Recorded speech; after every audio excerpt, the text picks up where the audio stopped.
দুনিয়া থেকে বিদায় নিয়ে চলে যায়।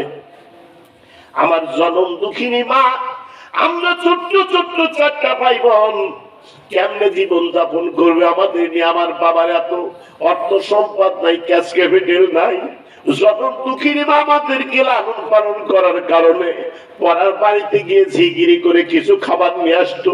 পরার বাড়িতে ওই গোয়াল গর্তে গোবর ফেলে দিয়ে কিছু খাবার নিয়ে আসতো।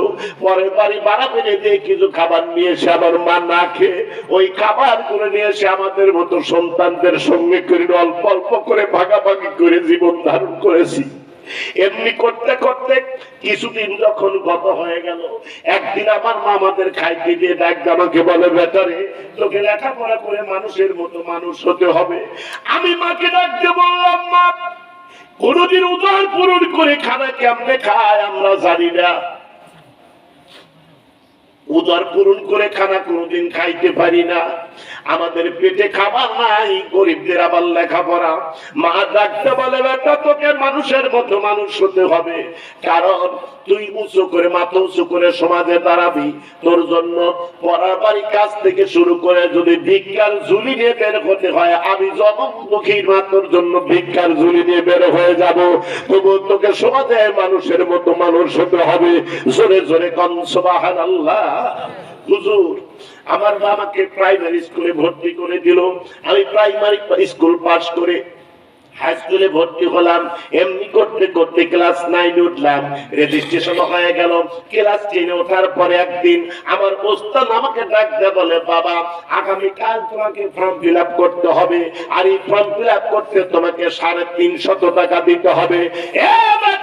এই 350 টাকা যদি আগামীকাল না দিয়ে আসতে পারো তোমার ফর্ম ফিল আপ করা হবে না, আর ফর্ম ফিল আপ যদি করতে না পারো তোমার পরীক্ষা দেওয়া সম্ভব হবে না। আমি কাঁদতে কাঁদতে বাড়ির দিকে রওনা করলাম। আমার জীবনে কোনোদিন 350 টাকা একসাথে কেমন দেখা যায় চোখে দেখি নাই।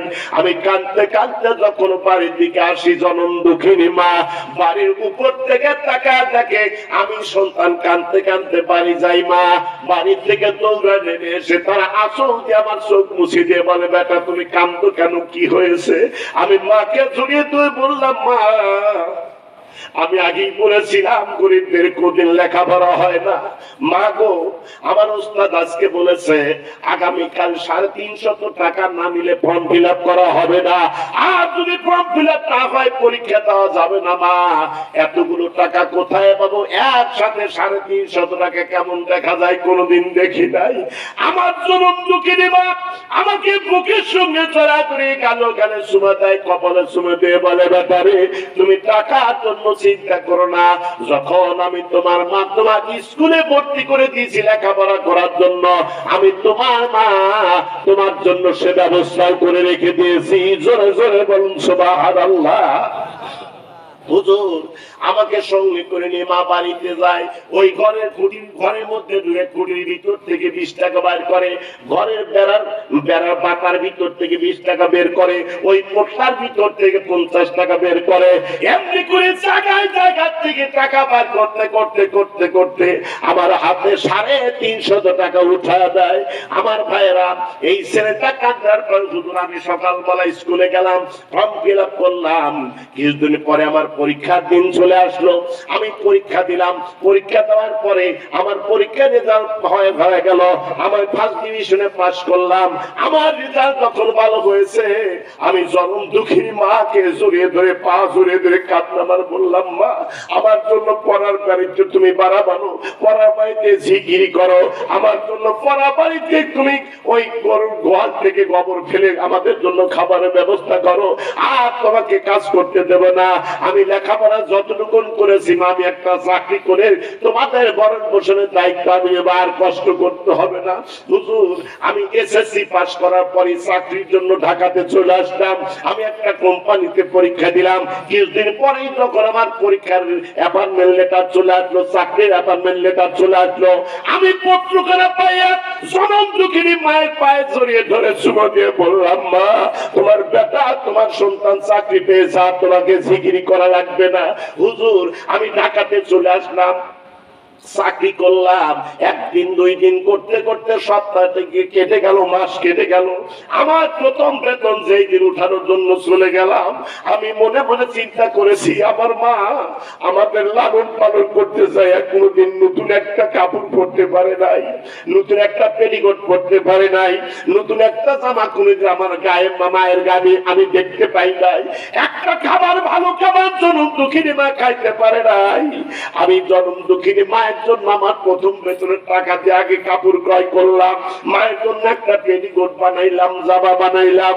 এরপরে মিষ্টির ঘরে গিয়ে মিষ্টি কিনে নিয়ে আমি অত্যন্ত আনন্দ করে বাড়ির দিকে রওনা করেছি। বাড়ির নিকটে এসে দেখি আমার বাড়ির চারদিকে টুপিওয়ালা মানুষগুলা ঘোরাফেরা করে।